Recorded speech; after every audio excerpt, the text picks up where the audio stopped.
हाँ, ठीक है। टू यह दूसरी क्लास से थोड़ा अलग है। हर दूसरी क्लास में ऐसी बातें होती हैं जिन्हें के बारे में आपको स्टार्टअप की शुरुआत में आमतौर पर सोचना चाहिए। और आज हम उन चीज़ों के बारे में बात करने जा रहे हैं जिन्हें के बारे में आपको कुछ समय तक सोचने की ज़रूरत नहीं है। असल में आपको सोचना भी नहीं चाहिए। लेकिन क्योंकि मुझे बात करने का मौका नहीं मिलेगा। आप में से ज़्यादातर लोग फिर से post product market fit stage में पहुंचने से पहले मैं आपको बस उन चीज़ों की लिस्ट देना चाहता था जिन्हें के बारे में आपको अपने स्टार्टअप के बंधन पर सोचना होगा, और उन चीज़ों की लिस्ट जिन पर आमतौर पर फाउंडर बदलाव करने में फेल हो जाते हैं।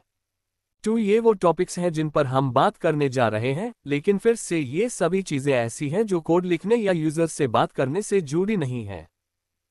इसका मतलब है कुछ एक्सेप्शन को छोड़कर जिन्हें मैं नोट करने की कोशिश करूंगा, आप उन्हें टैब तक इग्नोर कर सकते हैं जब तक आपको प्रोडक्ट मार्केट फिट ना मिल जाए। ज़्यादातर कंपनीज के लिए इनमें से ज़्यादातर चीज़ें 12 महीनों के बीच ज़रूरी हो जाती हैं, और 24। लेकिन यह असल में किसी भी चीज़ से ज़्यादा स्टेज के बारे में है। ये ऐसी चीज़ें हैं जो आमतौर पर लगभग 25 लोगों पर असर डालती हैं और पक्का प्रोडक्ट मार्केट फिट के बाद आती हैं। टू बस इनहाइन कहीं लिख लें और जब आप वहां पहुंचें टू इनहाइन देखें। टू पहला एरिया जिसके बारे में हम बात करने जा रहे हैं वह है मैनेजमेंट। किसी कंपनी की शुरुआत में कोई मैनेजमेंट नहीं होता और यह असल में बहुत अच्छा काम करता है। 20 या 25 एम्प्लॉय से पहले ज़्यादातर कंपनीज इस तरह से स्ट्रक्चर्ड होती हैं कि हर कोई फाउंडर को रिपोर्ट करता है या पूरी तरह से फ्लैट होता है।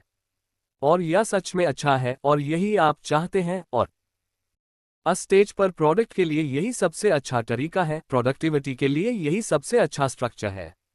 लेकिन लोगों को धोखा देने वाली बात यह है कि जब स्ट्रक्चर की खामी फेल होती है, टू या एक हाई बार में फेल हो जाती है। और इसलिए जो 20 एम्प्लॉय पर बिल्कुल ठीक काम करता है वह 0 से 20 एम्प्लॉय तक है। 30 पर यह बहुत बुरा है। और इसलिए आप चाहते हैं कि पता है कि यह बदलाव होगा। और आपको असल में स्ट्रक्चर को मुश्किल बनाने की ज़रूरत नहीं है। असल में आपको ऐसा नहीं करना चाहिए। आपको बस हर एम्प्लॉय को यह बताना है उनका मैनेजर कौन है, और ठीक एक होना चाहिए।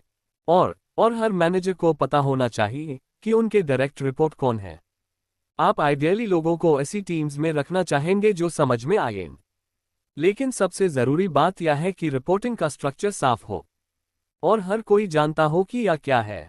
और अगर आप इसमें बदलाव करना चाहते हैं तो लोग समझते हैं कि बदलाव कैसे करना है या किसी को हायर कैसे करना है। क्लैरिटी और सिंप्लिसिटी यहाँ सबसे ज़रूरी चीज़ें हैं। लेकिन ऐसा ना कर पाना सच में खराब। क्योंकि शुरुआती दिनों में बिना किसी स्ट्रक्चर के काम चल जाता है, और क्योंकि यह थोड़ा अच्छा लगता है। कोई स्ट्रक्चर नहीं है। कई कंपनीज ऐसी होती हैं, हम यह क्रेजी नई मैनेजमेंट थियरी आजमाने जा रहे हैं और उनके पास कोई स्ट्रक्चर नहीं होता। आप अपने प्रोडक्ट और अपने बिजनेस मॉडल में इनोवेट करना चाहते हैं। मैनेजमेंट स्ट्रक्चर ऐसा नहीं है जहां मैं कुछ नया करने की सलाह दूंगा। इसलिए कुछ भी ना करने की गलती ना करें, लेकिन कुछ बहुत मुश्किल करने की दूसरी गलती ना करें। बहुत से लोग इस जाल में फंस जाते हैं जहां उन्हें लगता है कि आप जानते हैं अगर वे हैं तो लोग अच्छा महसूस करते हैं किसी का मैनेजर, और अगर वे सिर्फ एक एम्प्लॉय हैं तो उन्हें कूल महसूस नहीं होता। इसलिए लोग ये उलझे हुए सर्कुलर मैट्रिक्स मैनेजमेंट स्ट्रक्चर बनाते हैं जहां आप इस चीज के लिए इस व्यक्ति को रिपोर्ट करते हैं, और इस चीज के लिए इस व्यक्ति को, और इस चीज के लिए इस व्यक्ति को। लेकिन आप जानते हैं असल में यह व्यक्ति इस चीज के लिए आपको रिपोर्ट करता है। यह भी एक गलती है। इसलिए यहां कुछ नया करने की कोशिश मत करो। यह कंपनीज में या फाउंडर्स की जॉब में एक जरूरी बदलाव का पहला उदाहरण है।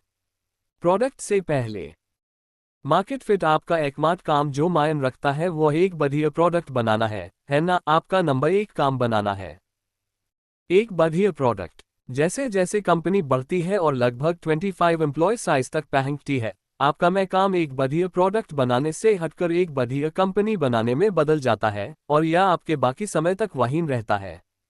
और यह शायद एक फाउंडर के तौर पर ऐप तक का सबसे बड़ा बदलाव है। हम हर समय 4 फेलियर केस देखते हैं जब फाउंडर मैनेजर बैन जाते हैं। इसलिए मैं 4 सबसे आम केस के बारे में बात करना चाहता हूं। पहला है सीनियर लोगों को हायर करने से डरना। स्टार्टअप के शुरुआती दिनों में सीनियर लोगों को हायर करना आमतौर पर एक गलती होती है। आप बस ऐसे लोग चाहते हैं जो काम पूरा करें और कड़ी मेहनत करने की इच्छा और काबिलियत एक्सपीरियंस से ज़्यादा मायने रखती है। जैसे जैसे कंपनी स्केल करना शुरू करती है और इस समय आपको एक बेसिक मैनेजमेंट स्ट्रक्चर बनाना होता है, या असल में कीमती है वरिष्ठ होना। टीम के लोग, आप जानते हैं, ऐसे एग्जीक्यूटिव जिन्होंने पहले भी कंपनीज बनाई हैं, और लगभग सभी फाउंडर पहली बार एक बहुत अच्छी एग्जीक्यूटिव को हायर करने के बाद और वह एग्जीक्यूटिव बिजनेस के बड़े हिस्से को अपने हाथ में ले लेता है और उन्हें पूरा करता है। फाउंडर कहता है, वाह काश मैंने यह पहले किया होता। लेकिन हर कोई यह गलती करता है और ऐसा करने के लिए बहुत देर तक इंतजार करता है, इसलिए सीनियर एग्जीक्यूटिव को हायर करने से ना डरें।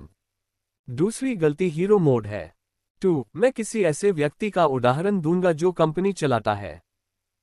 Customer service team. कोई कस्टमर सर्विस टीम चलाता है, वे उदाहरण देकर लीड करना चाहते हैं, या एक अच्छी जगह से शुरू होता है, या उदाहरण देकर लीड करने का एक एक्सट्रीम है। यह कह रहा है, आप जानते हैं क्या, मैं चाहता हूं कि मेरी टीम सच में कड़ी मेहनत करे। उन्हें कड़ी मेहनत करने के लिए कहने के बजाय मैं एक उदाहरण सेट करने जा रहा हूं और मैं दिन में 18 घंटे काम करने जा रहा हूं। और मैं लोगों को दिखूंगा कि बहुत सारे टिकट कैसे पूरे किए जाते हैं। लेकिन फिर कंपनी बढ़ने लगती है। साथ हाय उन्हें दूसरे लोगों को बहुत सारा काम देने में नॉर्मल परेशानी होती है। 2. कंपनी बढ़ने लगी और टिकट की संख्या बढ़ती गई, और अब उन्हें दिन में 19 घंटे काम करना पड़ता है, और फिर 20 घंटे, और यह साफ है कि यह काम नहीं कर रहा है। लेकिन वे रुकेंगे नहीं और लोगों को काम पर रखेंगे, क्योंकि उन्हें लगता है कि अगर मैं एक दिन के लिए भी रुक गया तो हम टिकट में पीछे रह जाएंगे। इस मामले में हीरो मोड से बाहर निकलने का एकमात्र तरीका यह कहना है कि आप जानते हैं क्या, हम 2 या 3 हफ्ते के लिए टिकट में पीछे रह जाएंगे क्योंकि मैं जा रहा हूं और मैं 3 और सपोर्ट टीम को काम पर रखने जा रहा हूं। सदास्यों, और मैंने हमारे ग्रोथ रेट के आधार पर कैलकुलेट किया है कि यह इतने लंबे समय तक चलेगा, और अगली बार मैं वही गलती नहीं करूंगा। मैं इससे आगे निकल जाऊंगा और फिर से हायर करूंगा। लेकिन आपको असल में एक ट्रेड ऑफ करना होगा। आपको असल में कहना होगा, पता है क्या, मुझे और लोगों को हायर करने की जरूरत है और हम दूसरे कामन में पीछे रह जाएंगे। यही सही जवाब है। गलत जवाब है हीरो मोड में टैब तक रहना जब तक आप बर्नआउट ना हो जाएं, जो ज़्यादा लॉक करते हैं। तीसरी गलती है खराब डेलीगेशन। ज़्यादा फाउंडर्स ने पहले लोगों को मैनेज नहीं किया है, और उन्होंने निश्चित रूप से मैनेजर्स को मैनेज नहीं किया है, और इसलिए जिस तरह से आप काम सौंपते हैं उसका बुरा तरीका यह है कि आप कहते हैं, एम्प्लॉय हमें यह बड़ा काम करना है। आप जाकर इस पर रिसर्च करें, सारा डेटा और ट्रेड ऑफ लेकर मेरे पास वापस आएंगे, मैं एक फैसला करके आपको बताऊंगा और फिर आप जाकर इसे लागू करेंगे। ज़्यादा फाउंडर इसी तरह काम सौंपते हैं और इससे लोगों को अच्छा महसूस नहीं होता और यह निश्चित रूप से स्केल नहीं करता। एक छोटा सा अंतर लेकिन सच में जरूरी यह है कि कहें, आप सच में बहुत स्मार्ट हैं, इसलिए मैंने आपको काम पर रखा है। आप जाइए। ये सोचने वाली बातें हैं, ये मैं क्या सोचता हूं, लेकिन यह फैसला आप लें। मुझे आप पर पूरा भरोसा है और मुझे बताइए कि आप क्या फैसला करते हैं। यही वह काम है जो असल में काम करता है। क्योंकि मुझे लगता है, क्योंकि स्टीव जॉब्स पहले वाले तरीके से बच निकले और हर फैसला खुद लिया और लोग बस यूज जेल गए। और हर फाउंडर सोचता है कि वे अगले स्टीव जॉब्स हैं। बहुत से लोग यह कोशिश करते हैं, लेकिन मैं 99.9% लोगों के लिए यहाँ दूसरा तरीका बहुत बेहतर काम करता है। और फिर चौथा एरिया बस है, एक पर्सनल ऑर्गेनाइजेशन वाला। जब आप प्रोडक्ट पर काम कर रहे होते हैं तो आपको कंपनी चलाने के तरीक और लोगों से उनके काम के बारे में बात करने के तरीक के मामले में इतना ऑर्गेनाइज्ड होने की ज़रूरत नहीं होती। लेकिन अगर आप अपना पर्सनल ऑर्गेनाइजेशन सिस्टम सही नहीं बना पाते हैं, जहां आप किसी तरह से ट्रैक कर सकें कि आपको क्या करना है और बाकी सब क्या कर रहे हैं और आपको उनसे किस बारे में फॉलो अप करना है, इसका असर आपको भुगतना पड़ेगा। इसलिए जैसे हाई कंपनी बढ़ना शुरू करे, इसे जल्दी डेवलप करना बहुत जरूरी है। दो और बातें जो हम अपने फाउंडर्स से बार बार सुनते हैं, काश एनहॉन पहले हाई कर ली होती। और वह बस यह लिखना है कि आप चीजें कैसे करते हैं और आप चीजें क्यों करते हैं। ये दो चीजें कैसे और क्यों ये बहुत जरूरी है? मेरा मतलब है कि शुरू में आप सबको, एम्प्लॉय को, जब आप बैठे हों, लंच या डिनर कर रहे हों, टू बता देते हैं, आप जानते हैं, हम प्रोडक्ट बनाने के बारे में ऐसे ही सोचते हैं, हम प्रोडक्शन को ऐसे ही बढ़ाते हैं, आप जानते हैं, हम कस्टमर सपोर्ट को ऐसे ही हैंडल करते हैं, जो भी हो। जैसे जैसे आप बड़े होते जाते हैं, आप ऐसा नहीं कर सकते। और अगर आप ऐसा नहीं करते हैं तो कोई और क्या कहेगा? लेकिन अगर आप इसे लिखकर चिंकी या किसी और जगह पर डाल दें, जिसे हर एम्प्लॉय पर दे, आप फाउंडर के तौर पर असल में कानून लिख सकते हैं। और अगर आप इसे लिखेंगे टू या कंपनी में कानून बैन जाएगा। और अगर आप सभी से इसे पढ़ने को कहेंगे, क्योंकि कंपनी 100 और फिर 1000 एम्प्लॉय हायर करती है, टू लोग इसे पढ़ेंगे और कहेंगे, ठीक है, हम ऐसे ही काम करते हैं। अगर आप ऐसा नहीं करेंगे टू या रैंडम जैसा होगा। मौखिक परंपरा। हायरिंग मैनेजर या कंपनी में आपने पहले हाफ में उनका सबसे अच्छा दोस्त जो भी उन्हें बताता है, टू आप चीजें कैसे करते हैं, या लिखना। और क्यों है वैल्यूज का कल्चर? ब्रायन चेस्की ने इस बारे में बहुत अकीस से बात की। मैं जितने भी फाउंडर को जानता हूं, वे चाहते हैं कि इन्होंने ये दोनों बातें लिखी होती।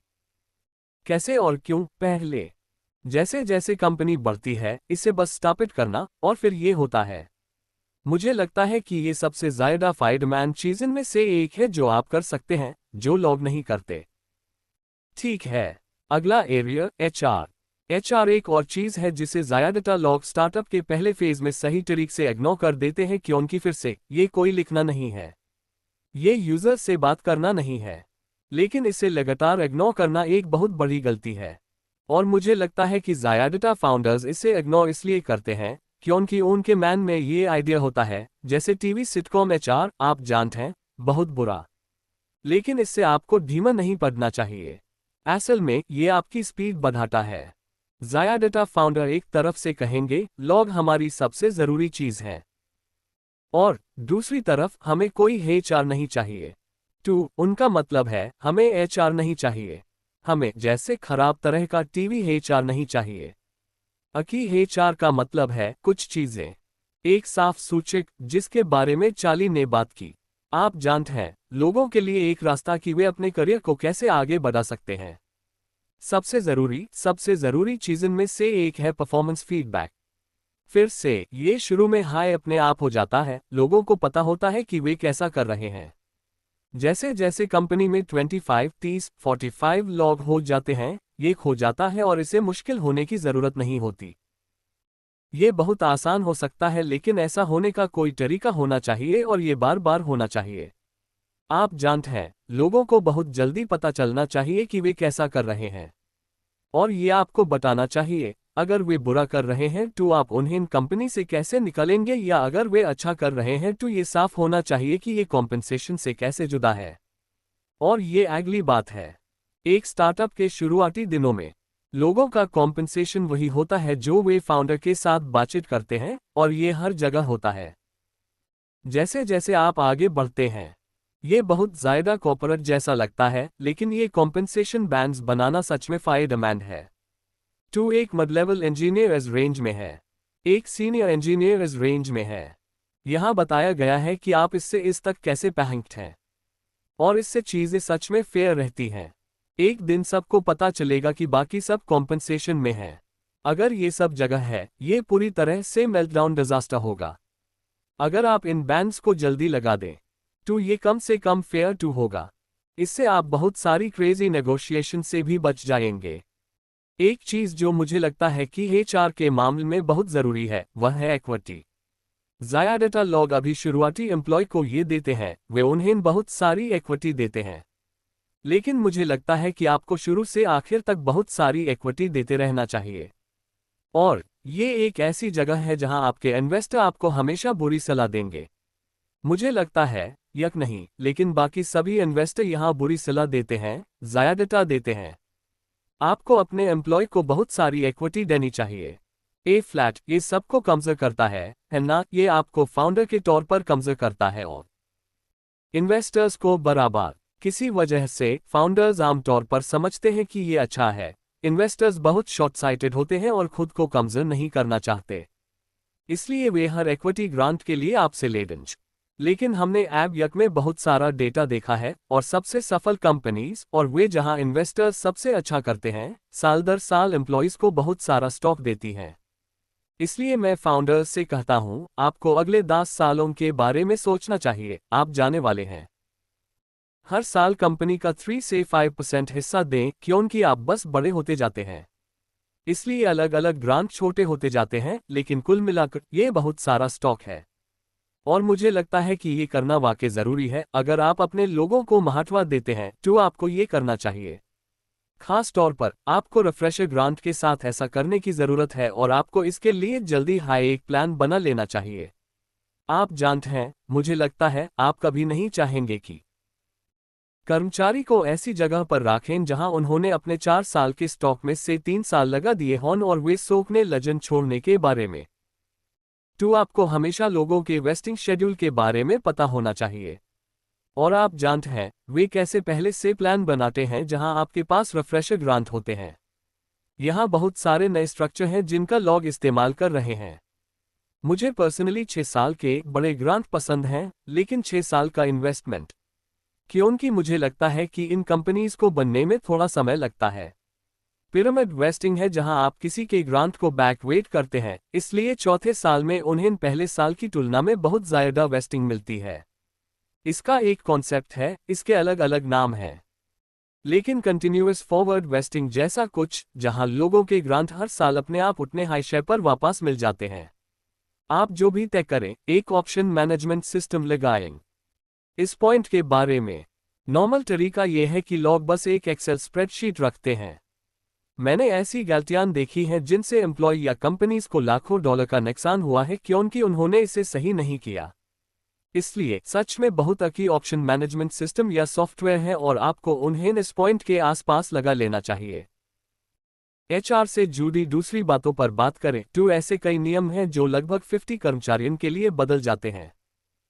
आम उदाहरण है कि आपको सेक्सुअल हरासमेंट ट्रेनिंग और डाइवर्सिटी ट्रेनिंग शुरू करनी होगी और भी बहुत कुछ है। लेकिन बस अपने दिमाग में ये बात डाल लें कि जब आप 50 एम्प्लॉय पार कर लेते हैं तो एचआर के नए नियम जिनका आपको पालन करना होगा। अपनी टीम पर बर्नआउट के लिए नजर रखें। फिर से ये प्रोडक्ट मार्केट फिट पर निर्भर करता है, ये सिर्फ स्प्रिंट के लिए है, अब ये एक मैराथन बन गया है। इस समय आप असल में नहीं चाहते कि लोग हमेशा हाफ में 100 घंटे काम करें। आप चाहते हैं कि वे छुट्टी पर जाएं। आप चाहते हैं कि उनके सामने नए चैलेंज हों और वे नई चीजें करें। और अगर आप पूरी कंपनी को एक हाई बार में थकने देते हैं तो ये अक्सर कंपनी को खत्म करने वाली चीज होती है। ये एक हायरिंग प्रोसेस शुरू करने का भी अच्छा समय है। एक और बात जिसका ज्यादातर फाउंडर्स को अफसोस होता है वह ये है कि वे सब कुछ ठीक होते हायर नहीं करते। मुझे लगता है कि आपको एक फुल टाइम रिक्रूटर हायर करना चाहिए। अगर आप ये बहुत जल्दी करते हैं तो ये बुरा है क्योंकि आप बहुत तेजी से हायर करेंगे और जो आमतौर पर टूट जाता है। लेकिन ज्यादातर फाउंडर्स इस मामले में पीछे रह जाते हैं। दूसरी तरफ हायरिंग प्रोसेस के और भी बहुत सारे टिप्स हैं। उदाहरण के लिए मुझे लगता है कि ज्यादातर कंपनीज को भले हाई उनके पास 3 या 400 एम्प्लॉय हों, हर ऑफर को देने से पहले किसी इंटरनल मेलिंग लिस्ट या किसी और चीज पर अनाउंस कर देना चाहिए, क्योंकि आधे समय जब आप ऐसा करते हैं तो कंपनी में किसी को उस एम्प्लॉय के बारे में कुछ अच्छा या बुरा पता चल जाता है। और जिन कंपनीज को मैं जानता हूं जिन्होंने इसे शुरू किया है वे बहुत खुश हैं। एम्प्लॉयज को रैंप अप करने के लिए एक प्रोग्राम बनाने का भी ये अच्छा समय है, ताकि जब कोई शुरू करे तो आप जानते हैं उनका पहला हफ्ता कैसा दिखता है। वे कैसे आगे बढ़ते हैं, वे कैसे आगे बढ़ते हैं, वे वह सब कुछ कैसे सीखते हैं जो उन्हें सीखना है। क्या उनका कोई दोस्त होगा जो उनके बारे में सोचेगा। इससे उन्हें कंपनी के बारे में हर चीज के बारे में सोचने में मदद मिलेगी। यहाँ एक है जिसे आप असल में 12 से 24 महीने के समय से पहले टीम में डाइवर्सिटी के बारे में सोचने की जरूरत है। सच कहूं तो ये सबसे आम जगह टैब होती है जब लोग, आप जानते हैं, अपनी इंजीनियरिंग टीम के सभी लोगों को पहले 15 या 20 लोगों के लिए हायर करते हैं। और इस पॉइंट पर आपको एक ऐसा कल्चर मिलता है जो एक तरह से अपने आप में एक अलग पहचान बना लेता है। और जिन ज्यादातर फाउंडर्स से मैंने बात की है जिन्होंने ये गलती की है, उन्हें इसका पछतावा होता है और वे चाहते हैं कि उन्होंने टीम में शुरू में हाई अलग अलग नज़रिए वाले लोगों को हायर किया होता। इंजीनियरिंग टीम हाई ऐसी जगह नहीं है जहां ये होता है, लेकिन वहीं आप इसे सबसे ज्यादा देखते हैं, और अगर आप इसे शुरू में हाई ठीक कर लेते हैं तो आप लंबे समय में टीम को और तेजी से बढ़ा पाएंगे। दूसरी बात जो सोचने वाली है वह ये है कि आपके शुरुआती कर्मचारियों के साथ क्या होता है। एक आम स्थिति ये होती है कि कंपनी तेजी से आगे बढ़ती है। शुरुआती कर्मचारी, आप जानते हैं, कंपनी जैसे आप एक इंजीनियर को हायर करते हैं जो सच में एक बहुत अच्छा इंजीनियर है, लेकिन फिर जैसे जैसे इंजीनियरिंग टीम बढ़ती है आपको इंजीनियरिंग के वीपी की जरूरत होती है। शुरुआती इंजीनियर इंजीनियरिंग का वीपी बनना चाहता है, आप ऐसा नहीं कर सकते, और लेकिन आप शुरुआती कर्मचारी को नहीं चाहते कि छोड़ो, वे कल्चर का एक बहुत बहुत जरूरी हिस्सा हैं। वे बहुत कुछ जानते हैं, लोग उन्हें पसंद करते हैं, और इसलिए मुझे लगता है कि आपको इस बारे में बहुत प्रोएक्टिव रहना चाहिए। आप जानते हैं, आप ये सोचना चाहते हैं कि जैसे जैसे कंपनी बढ़ेगी मेरे पहले 10 या 15 एम्प्लॉय के लिए क्या रास्ता होगा, और फिर उनसे इस बारे में बहुत सीधे बात करें, सामने रहें। आप जानते हैं, मैं चाहता हूं जैसे उन्हें बैठाकर कहूं, मैं इस बारे में बात करना चाहता हूं, कुछ इस तरह। आप इस कंपनी में अपने करियर को कहां देखना चाहते हैं? ठीक है, कंपनी की प्रोडक्टिविटी यह है कुछ ऐसा जिसकी आपको जरूरत नहीं है। शुरुआती दिनों के बारे में सोचें क्योंकि छोटी टीम्स ज्यादातर समय नेचुरली प्रोडक्टिव होती हैं। लेकिन जैसे जैसे आप बढ़ते हैं मुझे लगता है कि अगर आप कोशिश नहीं करते हैं तो एम्प्लॉय की संख्या के स्क्वायर के साथ प्रोडक्टिविटी कम हो जाती है, क्योंकि ये नोड्स के बीच कनेक्शन जैसा होता है, हर दो लोगों से कम्युनिकेशन ओवरहेड जुड़ता है। और इसलिए अगर आप उन सिस्टम के बारे में सोचना शुरू नहीं करते हैं जिन्हें आप टैब लागू करने जा रहे हैं जब कंपनी में 25 से 50 लोग हों, ताकि आप बढ़ते हुए प्रोडक्टिव बने रहें, चीजें आपकी सोच से भी ज्यादा तेजी से रुक जाएंगी। मुझे लगता है कि कंपनी को प्रोडक्टिव बनाए रखने के लिए जैसे जैसे वह आगे बढ़ेगी सबसे जरूरी शब्द है अलाइनमेंट। कंपनीज के अनप्रोडक्टिव होने का कारण है लोग या एक हाई पेज पर नहीं है, और आप जानते हैं उन्हें नहीं पता कि एक जैसी प्रायोरिटी क्या है, या वे एक्टिवली एक दूसरे के खिलाफ काम कर रहे हैं जो जाहिर तौर पर और भी बुरा है।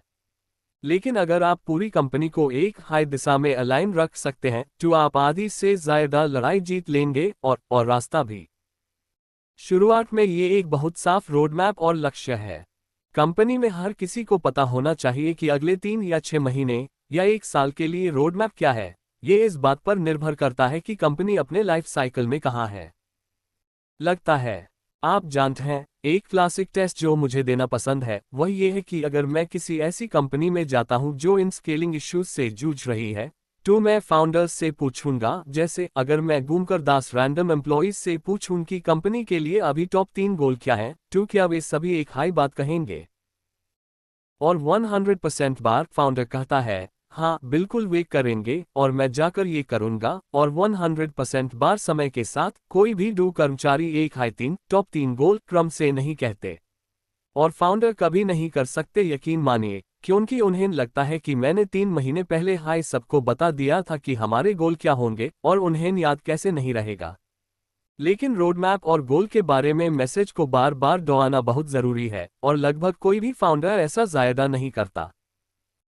और अगर आप ऐसा करते हैं तो कंपनी कहेगी ठीक है, ये हमारे गोल हैं, हम उन्हें समझते हैं, हम उन्हें पूरा करेंगे, मुझे पता है कि इसके आसपास खुद को ऑर्गेनाइज करें। लेकिन अगर लोगों को नहीं पता कि उनके गोल का रोड मैप क्या है तो ऐसा नहीं होगा। हमने पहले हाई अपनी वैल्यूज को जल्दी समझने के बारे में बात की थी, लेकिन मैं इसे फिर से कहना चाहता हूं क्योंकि इससे कंपनी को सही फाइल लेने में भी सच में मदद मिलती है। अगर सभी को पता है कि फैसला करने का फ्रेमवर्क क्या है तो उम्मीद है कि वे वही फाइल लेंगे। अगर वे स्मार्ट लोग हैं, आप चाहते हैं कि आप की प्रोडक्ट से चलें, ना कि सिर्फ प्रोसेस के लिए। ये एक बहुत हाई बारीक लाइन है, क्योंकि आपको कुछ प्रोसेस बनाने की जरूरत होती है, लेकिन आप कभी भी ऐसा प्रोसेस नहीं बनाना चाहेंगे जो प्रोसेस को इमाम दे। फोकस हमेशा की प्रोडक्ट पर होना चाहिए। ऐसा करने का एक आसान तरीका जो बहुत सी कंपनीज आजमाती हैं वह ये है कि वे बस कहती हैं हम हर दिन कुछ शिप करने जा रहे हैं, और अगर आप ऐसा करते हैं तो आप जानते हैं कम से कम डिलीवरी पर लगातार फोकस रहता है। और फिर कैसे ट्रांसपेरेंसी और रिटर्न है इज मेन। आप संवाद करते हैं, ये वाकई बहुत जरूरी है। ज्यादातर फाउंडर इन पर बहुत ज्यादा इंतजार करते हैं, लेकिन मैनेजमेंट मीटिंग करना हर हफ्ते सिर्फ उन लोगों की जो सीधे फाउंडर या सीईओ को रिपोर्ट करते हैं, जरूरी मीटिंग्स पक्का नहीं कि उनके लिए कितनी बार सही सब हाथ है। कम से कम महीने में एक बार जहां आप रिजल्ट और पूरी कंपनी के साथ असली मैप देखते हैं, ये सच में जरूरी है। और फिर आप जानते हैं, हर तिमाही में एक प्लान बनाना कि हम अगले 3 महीनों में क्या करने जा रहे हैं और ये हमारे लक्ष्यों में कैसे फिट बैठता है। साल भी बहुत जरूरी हो जाता है। मैंने वहां ऑफ साइट लगाए हैं क्योंकि मुझे नहीं लगता कि लोग ऐसा काफी करते हैं। जिन सफल कंपनीज के साथ हम जुड़ हैं, इनमें से हैरानी की बात है कि बहुत सारी ऑफ साइट करती हैं, जहां वे अपने सबसे अकी लोगों को वीकेंड पर जंगल में किसी कैबिन में या कहीं और ले जाते हैं और बस बात करो, हम बड़े होकर क्या बनना चाहते हैं, हमारे लिए सबसे जरूरी काम क्या है, हम ऐसा क्या नहीं कर रहे हैं जो हमें करना चाहिए। लेकिन लोगों को ऑफिस से बाहर निकालो और रोजमर्रा के कामन में से मैं जिन लोगों को जानता हूं, वे सभी सोचते हैं कि ये समय के लायक हैं। इस सारी प्रोडक्टिविटी प्लानिंग का मकसद ये है कि आप एक ऐसी कंपनी बनाने की कोशिश कर रहे हैं जो लंबे समय में बहुत ज्यादा वैल्यू बनाए, और यहाँ लंबा समय हाई जरूरी है। आप इन सब से बच सकते हैं और जैसे फाउंडर की अथॉरिटी से ये पक्का होता है कि कंपनी अगला वर्जन बढ़िया बनाए। लेकिन ये वर्जन 10 के लिए काम नहीं करेगा, ये वर्जन 11 के लिए काम नहीं करेगा। मेरा सच में मानना है कि बिजनेस में सबसे मुश्किल काम एक ऐसी कंपनी बनाना है जो बार बार इनोवेशन करे और जिसमें आगे बढ़ने के साथ साथ बेहतरीन काम करने का कल्चर भी बना रहे। अगर आप इसके उदाहरण देखें तो ज़्यादातर कंपनीज यही फेल हो जाती हैं। ज़्यादातर कंपनीज एक बढ़िया काम करती हैं जहां फाउंडर बस यूज पाने के लिए जोर लगाता है, काम हो गया, और फिर फॉलो ऑन प्रोडक्ट्स पर उतना अच्छा इनोवेट नहीं करते। और इसके लिए सच में ऐसे फाउंडर्स की जरूरत होती है जो सोचते हैं मैं ये दूसरा काम कैसे करूंगा। ये सच में बहुत मुश्किल काम है। एप्पल जैसी कोई चीज पाना जो बहुत बढ़िया काम कर सके, प्रोडक्ट्स को 30 या 40 साल या उससे ज्यादा समय तक स्टोर करना। ठीक है, ये सुपर टैक्टिकल मैकेनिक्स हैं। ये पक्का एक लिस्ट में डालने और बाद के लिए इन चीजों को याद रखने के लिए है। ठीक है, शुरुआती दिनों में लोग असल में सभी अकाउंटिंग को नजरअंदाज कर देते थे और उनके पास, शायद अगर वे लकी रहे, तो रसीदन से भरा एक शू बॉक्स होता था। उनके पास पक्का ऐसा कुछ नहीं है जो फाइनेंशियल रिपोर्ट जैसा दिखे। इसे तैयार करने का ये अच्छा समय है। आप जानते हैं, जब चीजें ठीक चल रही हों, मान लीजिए 18वां महीना या कुछ और, आप इसे आउटसोर्स से कर सकते हैं। व्यक्ति बस इतना कहो, पता है क्या, हम अपनी बुक्स को ठीक करना चाहते हैं, हम हर साल ऑडिट करवाना शुरू करना चाहते हैं, हम एक अकाउंटिंग फर्म के साथ रिश्ता शुरू करना चाहते हैं। करना आसान है, पक्का इसके लायक है। ये आपके लीगल डॉक्यूमेंट्स इकट्ठा करने का भी अच्छा समय है, क्योंकि ऐप चीज़ों को ठीक करना आसान है। 2. अगर आप सच में किसी को कंपनी के हर साइन किए हुए एग्रीमेंट को देखने और इकट्ठा करने के लिए रखते हैं, फिर जब आपका मकान मालिक कोशिश करता है तारांकन आप अपनी लीज से बाहर हो जाते हैं और कोई भी लीज नहीं ढूंढ पाते, जो इस तरह होता है। आधे समय तो किसी ना किसी तरह से कोई ना कोई इसे ढूंढ हाय लेगा। साथ हाय, आप लगभग निश्चित रूप से कुछ मिस कर रहे होंगे। किसी एम्प्लॉय ने अपने पिया या किसी और चीज पर साइन नहीं किया और ऐप आपको ये मिल जाएगा। इसे ऐप ठीक करना आसान है, ये सच में बहुत मुश्किल हो जाता है। इसे ठीक करना मुश्किल है, जैसे आपकी फाइनेंसिंग के अगले राउंड के बीच में। 2. फिर से ये समय है जैसे अव्यवस्था में थोड़ी व्यवस्था लाने का। FF स्टॉक फाउंडर्स के लिए स्टॉक का एक खास क्लास है जिसे फाउंडर्स बाद के राउंड में बेच सकते हैं, बिना कॉमन स्टॉक वैल्यूएशन को खराब किए। पहले ऐसा होता था कि ज़्यादातर लोग कंपनी शुरू करते हाई इसे सेटअप कर लेते थे। फाउंडर्स फंड एक तरह से पॉपुलर हो जाता है, इसलिए इसे FF स्टॉक कहा जाता है। लेकिन ये सच में एक बहुत बुरा सिग्नल बन गया है ना। जो फाउंडर्स अपनी पर्सनल लिक्विडिटी को लेकर ऑब्सेस्ड, जब कंपनी के पास कुछ नहीं था, वे ज़्यादातर समय फेल हो जाते थे। और इसलिए इन्वेस्टर्स को पता चलता है कि अगर फाउंडर्स ने सीड राउंड में इस पर जोर दिया तो ये बहुत बुरा संकेत। ज़्यादातर फाउंडर तब तक स्टॉक बेचना नहीं चाहते जब तक कंपनी की कीमत $1 बिलियन जैसी ना हो जाए, डॉलर या कुछ ऐसा। मुझे लगता है कि आप असल में अगले फाइनेंशियल राउंड में जब चीजें काम करना शुरू कर दें इसे सुरक्षित रूप से सेटअप कर सकते हैं और फिर आप इसे 2-3-4 साल बाद बेच सकते हैं। लेकिन जब तक आप बी राउंड में पैंक्ट हैं तब तक ये याद रखना अच्छी बात है। आईपी, ट्रेडमार्क और पेटेंट। असल में सिर्फ आईपी और ट्रेडमार्क। आपके पास कुछ अनाउंस करने के बाद 12 महीने होते हैं अगर आप यूज पेटेंट कराना चाहते हैं, और अगर आप इस समय को मिस करना बहुत मुश्किल है। इसलिए लॉन्च के 11 महीने बाद या पहले सबके सामने बात करें कि आप क्या कर रहे हैं।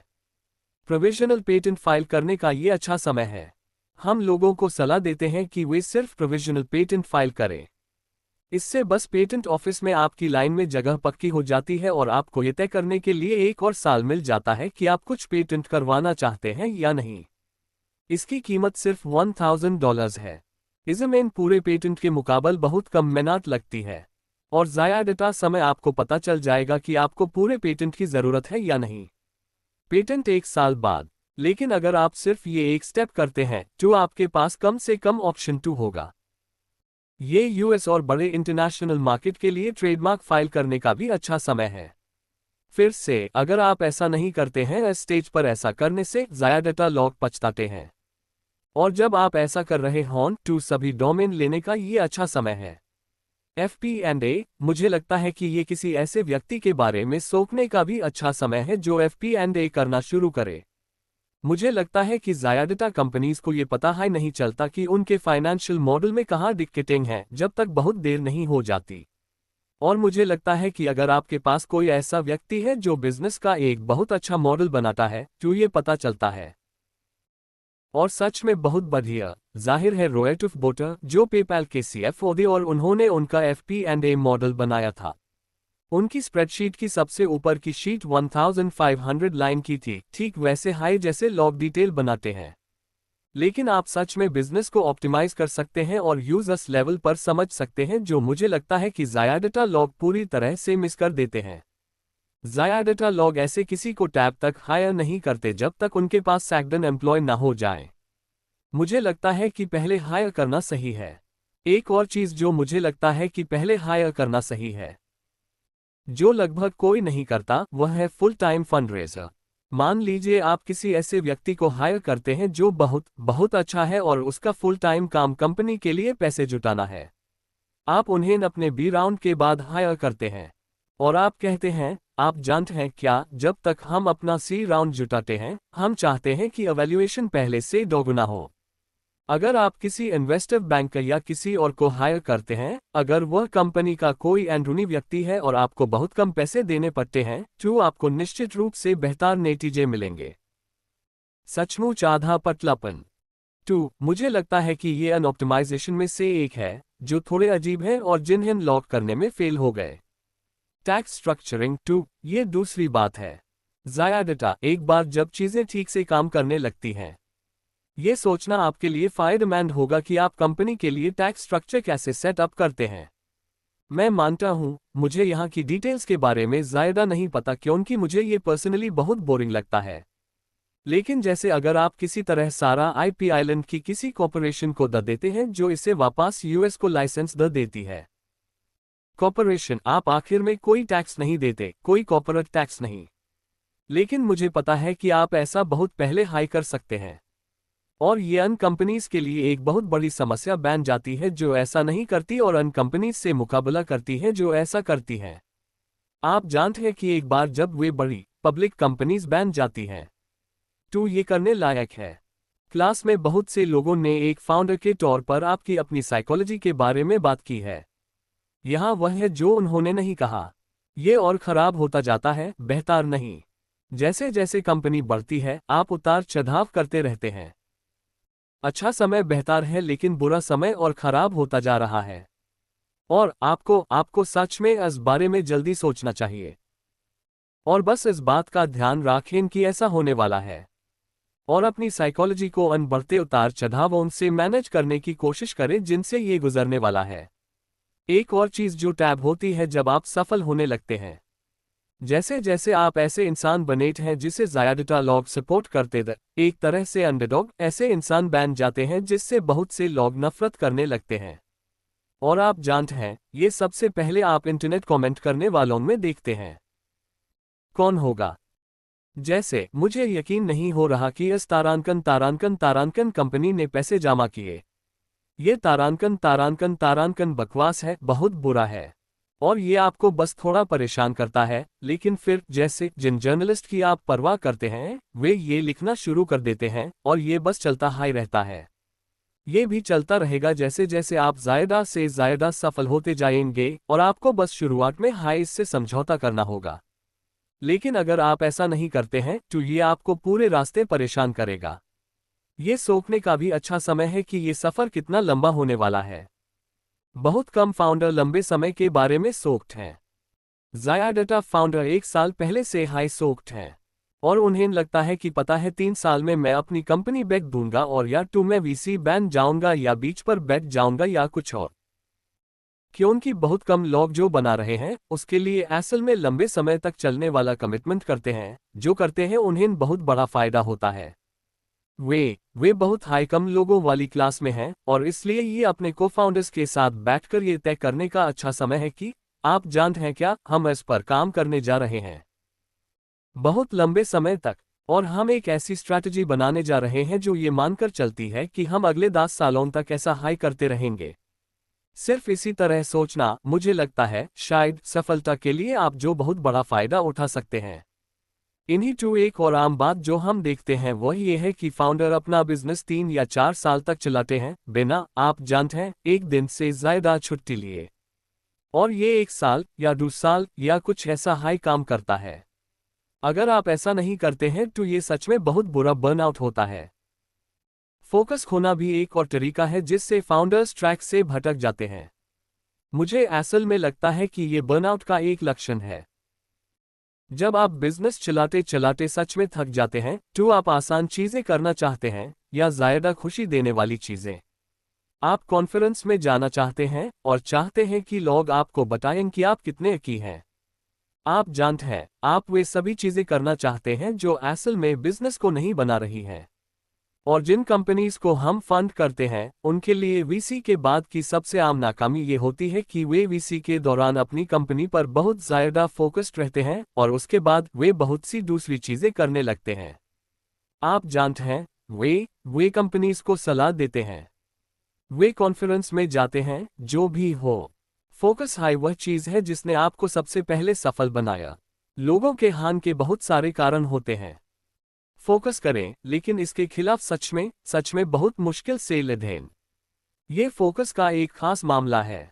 जैसे हाय आप अच्छा करने लगेंज, आपके आसपास बहुत सारे संभावित लोग घूम लगेंज और ये बहुत अच्छा लगता है। और आप सोचते हैं कि वाह, मैं इतना अमीर हो सकता हूं और ये कितना अच्छा होगा। और बातचीत सच में मजेदार लगती है। कंपनीज की सबसे बड़ी दिक्कत यह है कि वे एक्विजिशन की बातचीत में दिलचस्पी लेती हैं। आप अपना ध्यान भटकाते हैं। अगर ऐसा नहीं होता है तो आप निराश हो जाते हैं। अगर कोई ऑफर आता है और वह बहुत कम होता है तो आप पहले हाई मैन में सोच लेते हैं कि आपका काम हो गया और इसलिए आप ऑफर ले लेते हैं। आमतौर पर ऐसा ना करें। जब तक आप बहुत कम कीमत पर बेचने को तैयार ना हों तब तक कोई भी एक्विजिशन बातचीत शुरू ना करें। कभी भी सिर्फ इस उम्मीद में चेक ना करें कि आपको एक चमत्कारी हाई ऑफर मिलेगा। अगर ऐसा होने वाला है तो आपको पता चल जाएगा, क्योंकि वे आपसे मिलने से पहले हाय आपको एक बड़ा ऑफर दे देंगे। लेकिन ये एक बड़ी कंपनी को खत्म कर देता है। और फिर सभी को याद दिलाने के लिए कि जो चीज़ किसी ना किसी लेवल पर स्टार्टअप्स को खत्म करती है वह है फाउंडर्स का हार मान लेना। इसलिए कभी कभी आपको छोड़ देना चाहिए। लेकिन अगर आप मैनेज करते हैं आपकी अपनी साइकोलॉजी और आप टैब नौकरी छोड़ देते हैं जब आपको नहीं छोड़नी चाहिए, यही कंपनीज को खत्म कर देता है। मेरा मतलब है, ज़्यादातर स्टार्टअप्स में यही एक तरह की आखिरी मौत होती है। और इसलिए अगर आप अपनी साइकोलॉजी को इस तरह मैनेज कर सकते हैं कि आप हार ना मानें, ऐसी जगह ना जाएं जहां आपको छोड़ना पड़े या स्टार्टअप को छोड़ना पड़े, आप कहीं बेहतर जगह पर होंगे। 2. मार्केटिंग और पीआर ऐसी चीजें हैं जिन्हें हम कंपनी से लंबे समय तक नज़रअंदाज करने के लिए कहते हैं। शुरुआती दिनों में हर कोई सोचता है कि प्रेस हाई उन्हें बचाएगी। हम उन्हें हर समय बताते हैं कि ऐसा नहीं होता। ये बिल्कुल सच है। आप जानते हैं, प्रेस आपके स्टार्टअप को नहीं बचाएगी, लेकिन जैसे हाय आप सफल होने लगते हैं, ये ऐसी चीज है जिस पर फाउंडर्स को खुद समय देना होगा। 2. जब आपका प्रोडक्ट काम करने लगे तो इसकी परवाह ना करने के बजाय इसकी थोड़ी परवाह करने लगें। और फाउंडर के लिए ये 2 सबसे जरूरी चीजें फाउंडर्स को करनी चाहिए। खुद हाई में मैसेजिंग का पता लगाएं।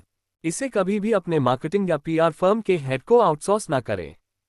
आपको फाउंडर्स को ये पता लगाना होगा कि कंपनी का मैसेज क्या होगा। और एक बार जब आप इसे सेट कर देते हैं तो ये एक तरह से चिपक जाता है। एक बार जब प्रेस तय कर ल कि वे आपके बारे में कैसे बात करेंगे तो इसे बदलना बहुत मुश्किल है। दूसरी बात यह है कि आपको खुद खास पत्रकारों को जानना होगा। पीआर फर्म हमेशा आपको ऐसा करने से रोकने की कोशिश करेंगी क्योंकि उनके होने का कोई कारण होना चाहिए। और इसलिए वे कहते हैं, ठीक है, हम पत्रकार के साथ रिश्ता संभाल लेंगे। हम आपको बस इंटरव्यू के लिए बुला लेंगे। कोई भी पत्रकार पीआर से बात नहीं करना चाहता। प्लैक कभी नहीं। वे किसी फाउंडर से सुनकर बहुत ज्यादा खुश होते हैं। मुझे लगता है कि सबसे बड़ा पीआर हैक जो आप कर सकते हैं वह है किसी पीआर फर्म को हायर ना करना। बस 3 या 4 जर्नलिस्ट चुनें जिन्हें आप ऐसे लोगों के साथ बहुत करीबी रिश्ते बनाएं जो आपको पसंद करते हैं, आपको समझते हैं, जिन्हें आप समझते हैं। और फिर आप खुद उनसे कांटेक्ट करें। वे आपकी दी हुई हर स्टोरी को कवर करेंगे और वे सच में ध्यान देंगे, आपको जानेंगे और कंपनी की परवाह करेंगे। ये नॉर्मल स्ट्रैटेजी से कहीं बेहतर है जिसमें एक पीआर फर्म 200 कॉन्टैक्ट्स को हर खबर के साथ भेजती है जिन्होंने कभी उनके ईमेल नहीं पढ़े। 2. मुझे लगता है कि ये कुछ ऐसा है जिसे करना शुरू करना जरूरी है। ये एक कंपनी में वह समय भी होता है जब बिजनेस डेवलपमेंट मायने रखना शुरू करता है। और इसलिए शुरुआती दिनों में आप असल में ऐसी किसी भी चीज को नजरअंदाज कर सकते हैं जो डील करने जैसी हो, सिवाय शायद फंड जुटाने और सेल्स के। आप जानते हैं, ये वह समय है जब वे जरूरी होते हैं। और हर चीज या बहुत सी चीजें जो आप करते हैं, जैसे फंड जुटाना, भी डील करने की कैटेगरी में आती हैं। 2. इस पर मेरा 1 मिनट का क्रैश कोर्स यहाँ है। मुझे लगता है कि यहाँ 5 बातें समझना जरूरी है। हमने इस बारे में बहुत बात की है। अगर आप एक बढ़िया प्रोडक्ट नहीं बनाते हैं तो कुछ भी काम नहीं आएगा, कुछ भी मायने नहीं रखेगा। इसलिए ये मान लें कि आपने ये कर लिया है इससे पहले कि आप किसी से कुछ करने की कोशिश करें। जिस किसी के साथ भी आप कोई बड़ी डील करने की कोशिश कर रहे हैं, उसके साथ पर्सनल कनेक्शन बनाना बहुत जरूरी है। किसी भी वजह से ज़्यादातर फाउंडर ऐसा करने में फेल हो जाते हैं, या कई फाउंडर ऐसा करने में फेल हो जाते हैं। लेकिन कोई भी ऐसा महसूस नहीं करना चाहता कि वे ये हैं। लेन देन संबंधी बात यह है कि आप उन्हें अपने प्रोडक्ट के डिस्ट्रीब्यूशन के लिए या पैसे जुटाने के लिए या जो भी हो इस्तेमाल कर रहे हैं। और इसलिए इस व्यक्ति की सच में परवाह करने और आप उनके साथ क्या कर रहे हैं इसकी परवाह करने का कोई तरीका निकालना। और उन्हें ना देखें, आपको अपने मन में उन्हें सिर्फ एक बार के ट्रांजैक्शन के तौर पर नहीं देखना है। आपको सच में उनकी परवाह करनी होगी और उन्हें इससे क्या मिलने वाला है। कंपेटिटिव डायनामिक्स 2 ये नेगोशिएशन का बेसिक प्रिंसिपल जैसा है। ज़्यादातर फंडर्स इसे फंडरेजिंग में पहली बार सीखते हैं, लेकिन ये असल में हर चीज के लिए मायने रखता है।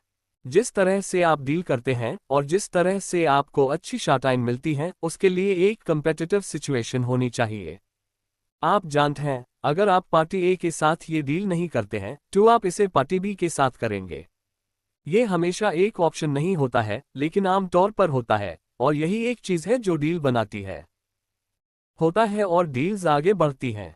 टायलर ने पिछले लेक्चर में लगन के बारे में बात की थी, इसलिए मैं इस पर ज्यादा बात नहीं करूंगा, बस इतना कहूंगा कि आपको यहां अपने कंफर्ट पॉइंट से आगे जाना होगा ज्यादातर समय एक फाउंडर के तौर पर। और फिर 5वां पॉइंट यह है कि आपको जो चाहिए वह आपको मांगना होगा। ये एक और बात है, मुझे अभी भी इससे परेशानी होती है और निश्चित रूप से ज्यादातर फाउंडर्स को होती है। आप जानते हैं, अगर आपको कुछ डील करना है तो बस मांग लें। ज्यादातर समय आप जानते हैं, आपको कमरे से हंसी नहीं आएगी और आपको वह मिल भी सकता है। लेकिन आपको ऐसा होना होगा, किसी पॉइंट पर आपको सच में कहना होगा, आप जानते हैं कि मैं आपसे यही चाहता हूं। भले हाय ये अरोसव लगे या ओवररीचिंग लगे या कुछ भी। तो मैं इस बातचीत का ये हिस्सा एक तस्वीर के साथ खत्म करूंगा। एयरबीएनबी के एक फाउंडर ने इसे इस तरह बनाया है। किसी दूसरे फाउंडर के लिए बिजनेस कार्ड या कुछ और जो एक कंपनी शुरू कर रहा था। और फिर मैंने इसे एक बार देखा और इसकी एक तस्वीर ले ली, क्योंकि मुझे लगा कि ये बहुत अच्छी समरी है। और उसने यहाँ जो बनाने की कोशिश की थी वही कॉम्बिनेटर प्रोसेस था जैसा यूज याद था। और मुझे ये बहुत पसंद है क्योंकि ये बहुत आसान है और जब ये बिजनेस कार्ड पर लिखा होता है तो ये बहुत आसान लगता है। लेकिन आप प्रोडक्ट मार्केट फिट खोजने की कोशिश कर रहे हैं। आप जानते हैं, आप एक प्रोडक्ट बनाने की कोशिश कर रहे हैं और आप अनडू गियर के बीच के गैप को कम करने की कोशिश कर रहे हैं। ऐसा करने का एक हाई तरीका है कि आप जाकर लोगों से मिलें। आप अपने यूजर्स के बहुत बहुत करीब आए बिना ऐसा नहीं कर सकते। और फिर उन्होंने ये ग्राफ बनाया जो यक में एक व्हाइट बोर्ड पर था और यक में एक तरह से वह एक पैराग्राफ लिखते हैं, लेकिन ये एक ग्राफ है कि एक नई कंपनी के लिए एडॉप्शन कैसे होता है। तो आप प्रेस में लॉन्च करते हैं, आपको एक बड़ी तेजी मिलती है। ये कुछ शून्य हो जाती है। किसी पॉइंट पर, कम से कम एक पॉइंट पर, ऐसा लगता है कि चीजें पूरी तरह खत्म हो जाएंगी और एक्स एक्सेस से नीचे चली जाएंगी। वे थोड़ा ठीक हो जाती हैं। चीजें ठीक होने से पहले आपको दुख का एक लंबा लंबा लंबा दौर देखना पड़ता है। एयरबीएनबी के मामले में ग्राफ के ऊपर जाने में 1000 दिन लग गए। आपको झूठी उम्मीद की ये झलक मिलती है और फिर आखिरकार चीजें बढ़ने लगती हैं। 3 साल बाद स्टार्टअप शुरू करना खत्म होता है। ये बहुत लंबा प्रोसेस है। आप जानते हैं, ये सच में फायदेमंद हो सकता है। ये पक्का लंबा है लेकिन किया जा सकता है। और यही बात मुझे इस ड्राइंग में पसंद है। इसके साथ मुझे लगता है कि मेरे पास लगभग 10 मिनट बचे हैं। मैं इस पर या कोर्स में हमने जो कुछ भी कवर किया है इस पर सवालों के जवाब दे सकता हूं। अगर किसी के पास कुछ सवाल हैं। हाँ, ग्रेटर देन आपके हिसाब से डाइवर्सिटी जरूरी है, लेकिन पहले एक स्पीकर ने कहा था कि डाइवर्सिटी जरूरी नहीं है और आपको बस ऐसे लोगों को हायर करना चाहिए जो आपके जैसे हों, और फिर आप पार कर सकते हैं। ग्रेटर देन 2, यहां सवाल यह है कि आप कैसे डाइवर्सिटी के डिवाइस को पहले बोलने वालों के कहने के साथ मिलाएं कि आपको ऐसे लोग चाहिए जो बहुत एक जैसे हों। फर्क यह है कि आप बैकग्राउंड में डाइवर्सिटी चाहते हैं, लेकिन नज़रिए में डाइवर्सिटी नहीं चाहते। जैसे कंपनीज को टैब मुश्किल होती है जब उनके पास ऐसे लोग होते हैं जो कंपनी को क्या करना चाहिए इस बारे में बहुत अलग तरह से सोचते हैं या एक साथ ठीक से काम नहीं करते। आप ऐसा नहीं चाहते। आप ऐसे लोगों को हायर करना चाहते हैं जिन्हें आप जानते हैं और जिन पर आप भरोसा करते हैं और जिनके साथ आप काम कर सकते हैं। लेकिन अगर टीम में हर कोई ठीक उसी बैकग्राउंड से आता है जिससे आप हैं, तो आप एक तरह का मोनोकल्चर डेवलप कर लेते हैं जिससे अक्सर आगे चलकर दिक्कतें होती हैं। हमेशा नहीं। कुछ कंपनीज इसमें सफल रही हैं। तो हम लोगों से यही कहते हैं कि ऐसे लोगों को काम पर रखें जिन्हें आप जानते हैं और जिनके साथ आपने पहले काम किया है। लेकिन ऐसे लोगों को काम पर रखने की कोशिश करें जो एक दूसरे के पूरक हों और एक हाई लक्ष्य की ओर बढ़ें, ना कि ऐसे लोग जो बिल्कुल एक जैसे हों। क्योंकि इससे आपको बस एक बेहतर स्किल मिलती है। टैप करना। हाँ, ग्रेटर देन ज़्यादा पर्सनल लेवल पर वापस जाने के कुछ उदाहरण क्या हैं, खासकर जब आप सच में ग्रेटर देन प्रोडक्टिविटी सिस्टम को कैसे ट्रैक करें। मैं जो इस्तेमाल करता हूं, जो मुझे लगता है कि बहुत अच्छा काम करता है, वह ये है कि मैं अपने गोल्स के साथ 3 से 12 महीने के टाइम फ्रेम के लिए एक कागज रखता हूं और मैं यूज हर दिन देखता हूं। और फिर अलग से मैं अपने छोटे से हर दिन के लिए एक पेज रखता हूं। इस दिन के लिए टर्म गोल्स। और इसलिए अगर मुझे एक हाफ में कुछ करना है, मैं बस 7 पेज आगे पलटकर यूज लिख लेता हूं और फिर मैं हर व्यक्ति और उसके काम की एक लिस्ट भी बना लेता हूं। वे किस पर काम कर रहे हैं और मुझे उन्हें क्या बताना है और मुझे उनसे किस बारे में बात करनी है, हमने पिछली बार क्या बात की थी। हर बार जब मैं किसी के साथ बैठता हूं, मेरे पास एक तरह से पूरा स्टेटमेंट होता है उस व्यक्ति के लिए अन चीज़ों की एक लिस्ट जो सच में बहुत अच्छी तरह से काम करती हैं। हाँ, ग्रेटर देन 2 हमने स्टार्टअप के बढ़न के बारे में बात की, लेकिन ज़्यादातर स्टार्टअप फेल हो जाते हैं। ग्रेटर देन हाँ, ग्रेटर देन ग्रेसफुली फेल होने के लिए कोई सलाह। ग्रेटर देन हाँ, ग्रेटर देन 21 से फेल कैसे हों। 2. ज़्यादातर स्टार्टअप फेल हो जाते हैं और सिलिकॉन वैली फेलियर को कितना पसंद करती है, इस मामले में 2 हेड ही हो जाती है। फेलियर फिर भी बुरा लगता है। आपको फिर भी फेल ना होने की कोशिश करनी चाहिए। और ये पूरी जैसे फेलियर की बात बढ़िया है, मैं इससे सहमत नहीं हूं। लेकिन ये ज़्यादातर लोगों के साथ ज़्यादातर समय होगा और ये बहुत माफ करने वाला माहौल है। जब तक आप इसके बारे में साफ साफ और नैतिक हैं और किसी को भी बुरी स्थिति में नहीं पड़ने देते।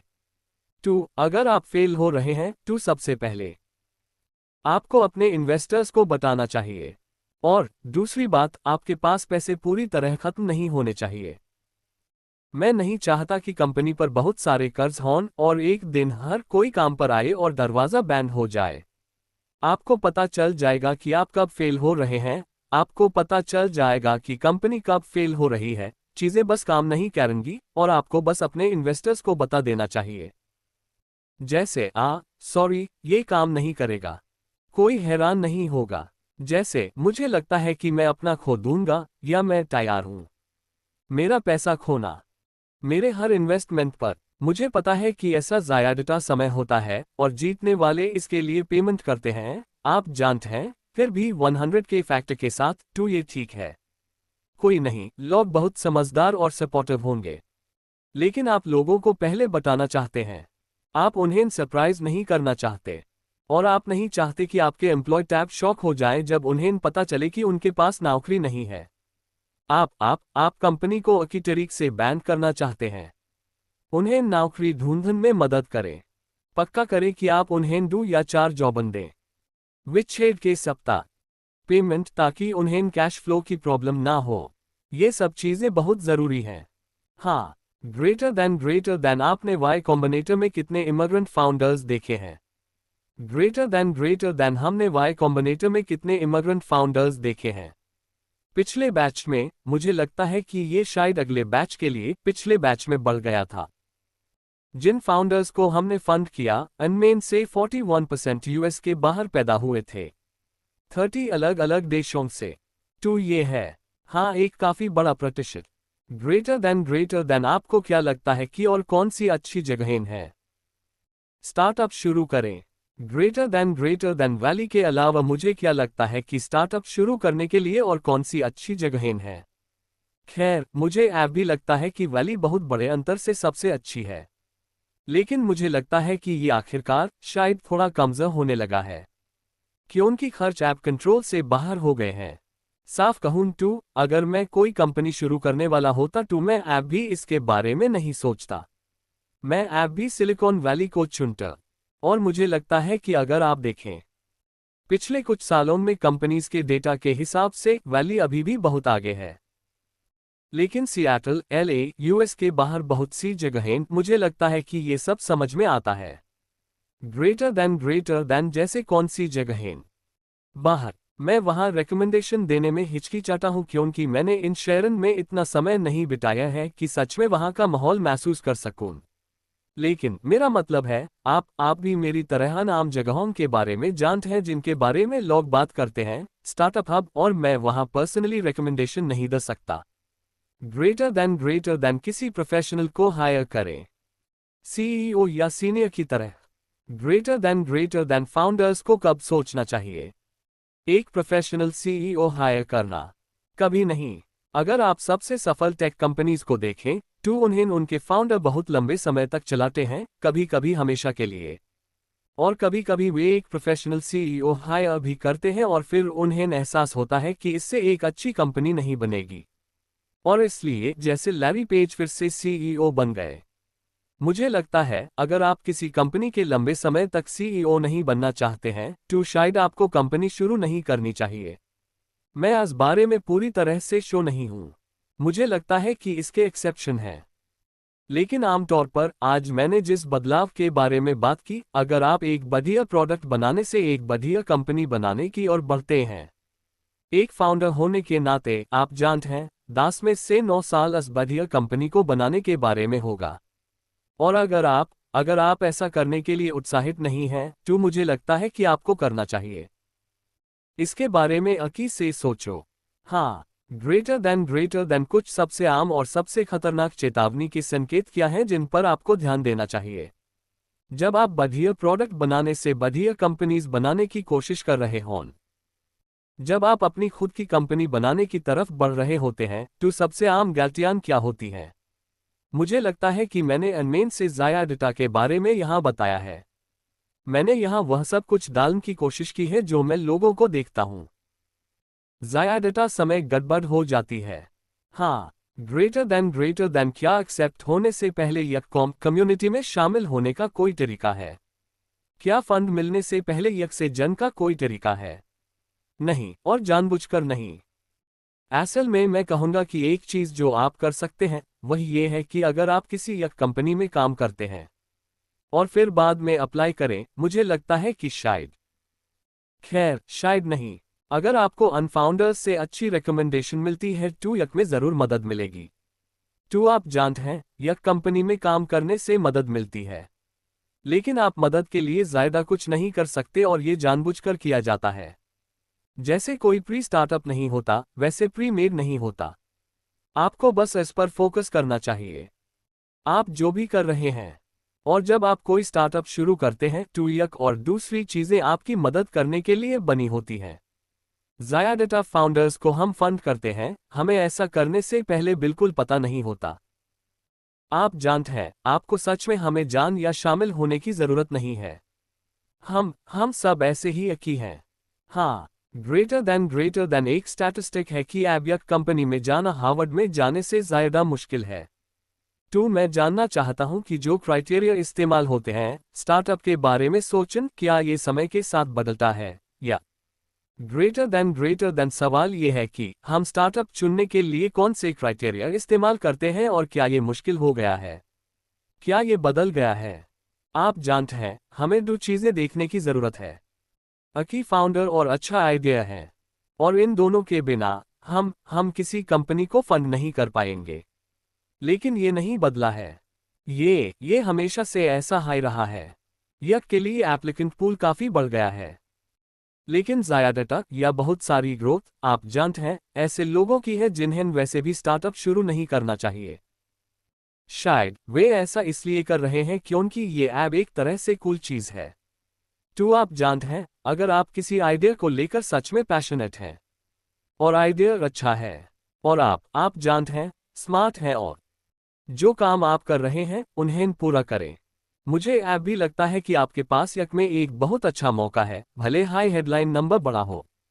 हाँ, ग्रेटर देन एक खास मार्केट जिसके बारे में आप सच में बहुत उत्साहित हैं लेकिन अभी उसके बारे में ज़्यादा नहीं जानते। क्या कोई खास तरीका है जिसके बारे में आप उत्साहित हैं लेकिन अभी उसके बारे में ज़्यादा नहीं जानते? आपको क्या करना चाहिए? इस पर दो तरह की सोच है।